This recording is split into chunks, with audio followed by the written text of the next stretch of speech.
Baiklah, kita ketemu kembali dalam kuliah daring kita lagi, kuliah online untuk mata kuliah ke-7 Intermediary Business Management, dan yang kita angkat kali ini adalah Intermediary Business Management di bidang produksi.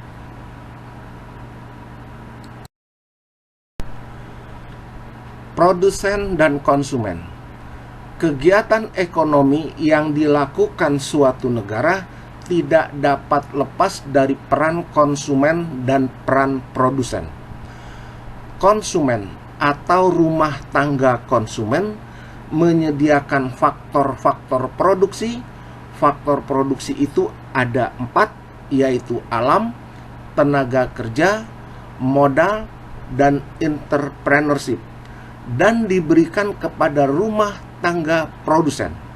Rumah tangga produsen mengolah faktor produksi menjadi barang atau jasa hasil produksi, dan hasil produksi diberikan kepada rumah tangga konsumen.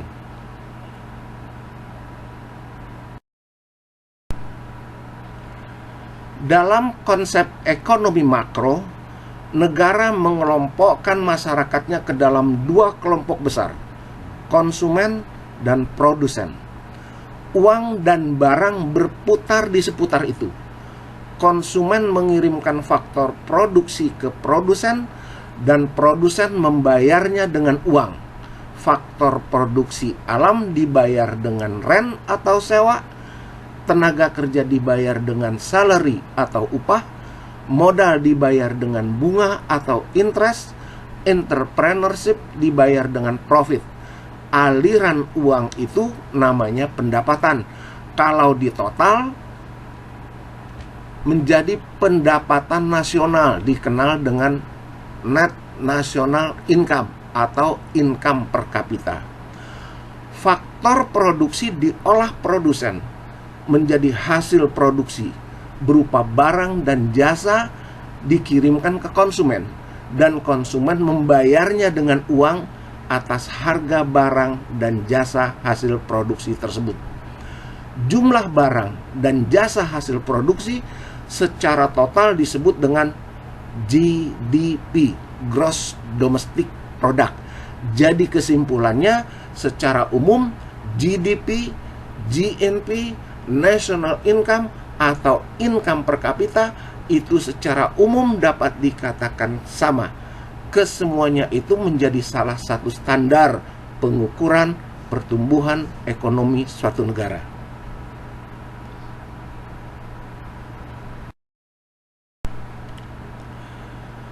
Secara lebih rinci kita perjelas diagram tersebut adalah: 1. Rumah tangga konsumen atau RTK adalah sebagai pemilik faktor-faktor produksi berupa alam, tenaga kerja, modal, dan entrepreneurship. Kedua, penawaran faktor produksi oleh rumah tangga konsumen ini akan bertemu dengan permintaan faktor produksi oleh produsen. Interaksi ini terjadi di pasar faktor produksi. Sedangkan di pasar barang terjadi interaksi antara produsen sebagai penghasil barang dan jasa dengan konsumen sebagai pengguna barang dan jasa.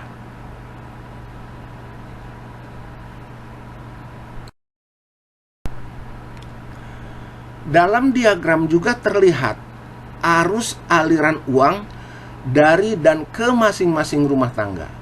Rumah tangga konsumen menerima rent untuk faktor produksi alam, upah untuk faktor produksi tenaga kerja, interest untuk faktor produksi modal, dan profit untuk faktor produksi entrepreneur.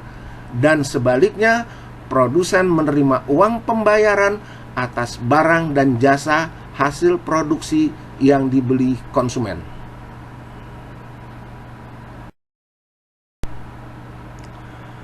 Pengertian produksi.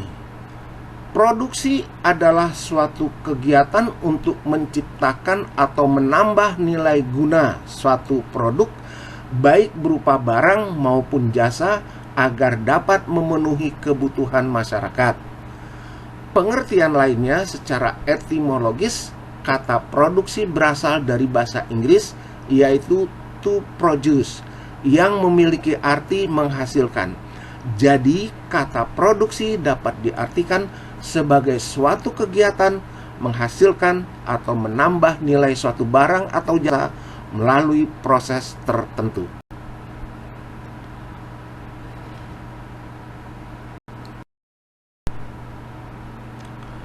Semua produk, baik itu barang atau jasa, yang dikonsumsi oleh masyarakat berawal dari proses produksi.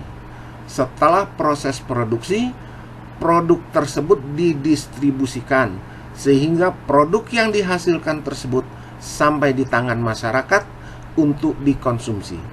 Pendistribusiannya melalui mekanisme perantara pemasaran, distributor, agen, grosir, pengecer, dan lain-lain. Oleh karena itu, kegiatan produksi tidak dapat dipisahkan dengan kegiatan pemasaran, sehingga dapat dikatakan perantara pemasaran sama dengan perantara produksi.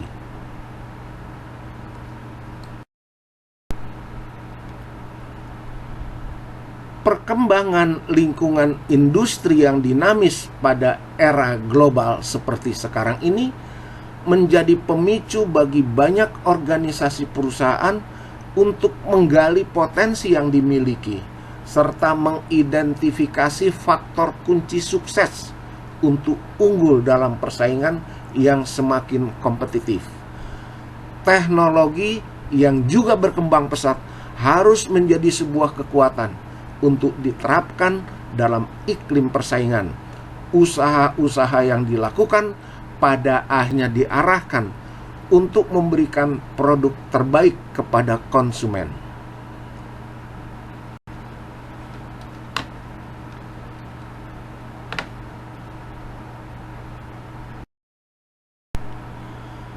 Produk yang ditawarkan perusahaan kepada konsumen dalam pengertian manajemen produksi dan operasi adalah kombinasi produk barang dan jasa. Industri manufaktur tidak akan dapat bersaing apabila produk yang ditawarkan murni hanya barang. Sebaliknya, perusahaan jasa tidak dapat bersaing apabila produk yang ditawarkan hanya murni pelayanan atau jasa.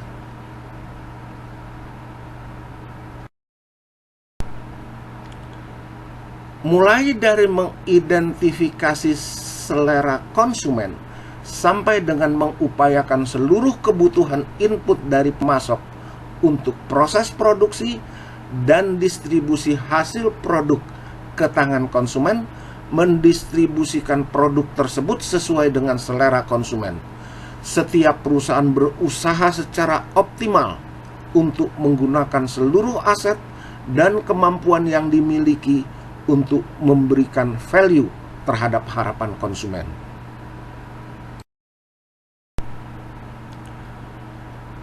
Implementasi upaya ini menimbulkan konsekuensi biaya yang berbeda di setiap perusahaan, termasuk para pesaingnya. Untuk dapat menawarkan produk yang menarik dengan tingkat harga yang bersaing, setiap perusahaan harus berusaha menekan atau mereduksi seluruh biaya tanpa mengurangi kualitas produk maupun standar yang sudah ditetapkan.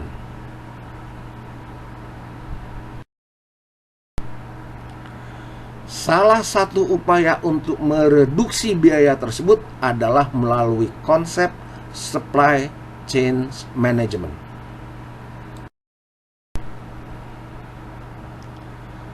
Definisi supply chain management. Supply chain management menurut Kopra dan Mendley adalah sebuah supply chain management yang terdiri dari perlibatan setiap mata rantai persediaan, baik itu secara langsung maupun tidak langsung, untuk memenuhi permintaan pelanggan. Definisi lainnya, supply chain management adalah koordinasi dari semua aktivitas supply pada suatu organisasi dari supplier dan partner ke konsumennya.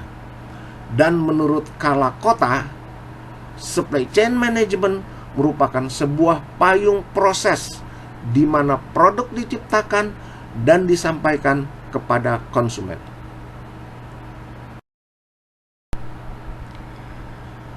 Komponen dari supply chain management terdiri dari 3 komponen utama, yaitu yang pertama upstream supply chain, bagian hulu, yang meliputi aktivitas dari suatu perusahaan manufaktur dengan penyalurnya. Yang kedua, internal supply chains, meliputi semua proses-proses in-house yang digunakan dalam mentransformasikan masukan dari para penyalur ke dalam keluaran organisasi itu. Di dalam internal supply chain, perhatian yang utama adalah manajemen produksi, pabrikasi, dan pengendalian persediaan.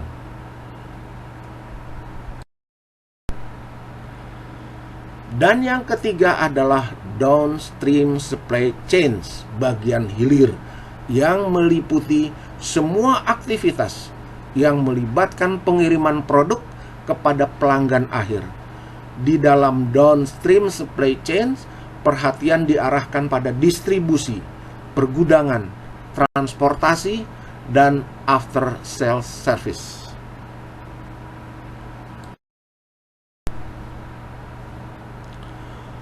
Proses supply chain management merupakan proses di mana produk dari bahan mentah, produk setengah jadi, dan produk jadi diperoleh, diubah, dan dijual melalui fasilitas-fasilitas yang terhubung oleh mata rantai sepanjang arus produk dan material.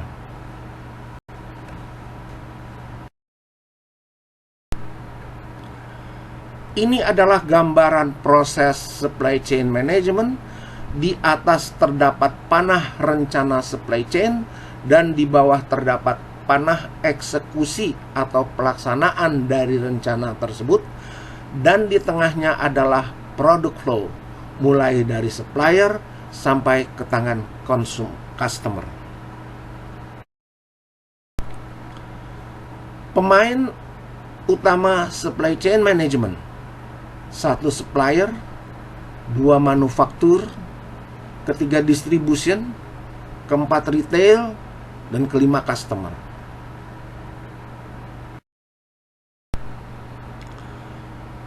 Jaringan rantai pasok dimulai dari mata rantai 1 atau chain 1, pasokan raw material dari supplier.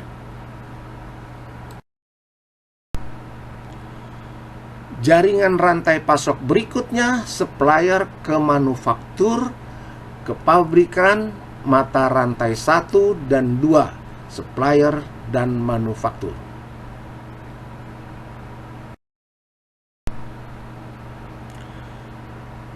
Jaringan rantai pasok berikutnya supplier, manufaktur, distributor, chain 1, 2, 3 atau mata rantai 1, 2, 3.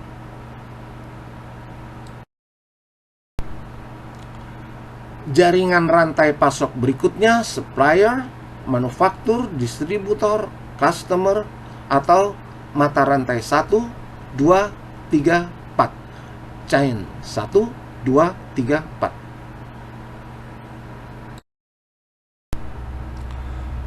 Penggerak supply chain management. Kesatu adalah inventory.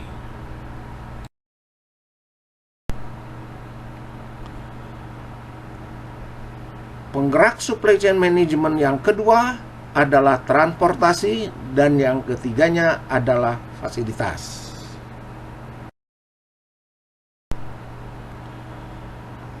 Penggerak supply chain management keempat adalah informasi. Informasi memberikan kesempatan kepada pihak manajemen untuk membuat supply chain lebih responsif dan efisien. Dan informasi secara potensial menjadi penggerak terbesar performa supply chain.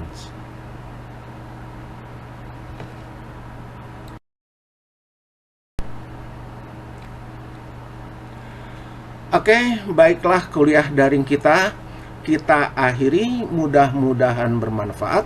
Sampai ketemu pada kuliah daring berikutnya. Wassalamualaikum warahmatullahi wabarakatuh. Terima kasih atas segala perhatiannya.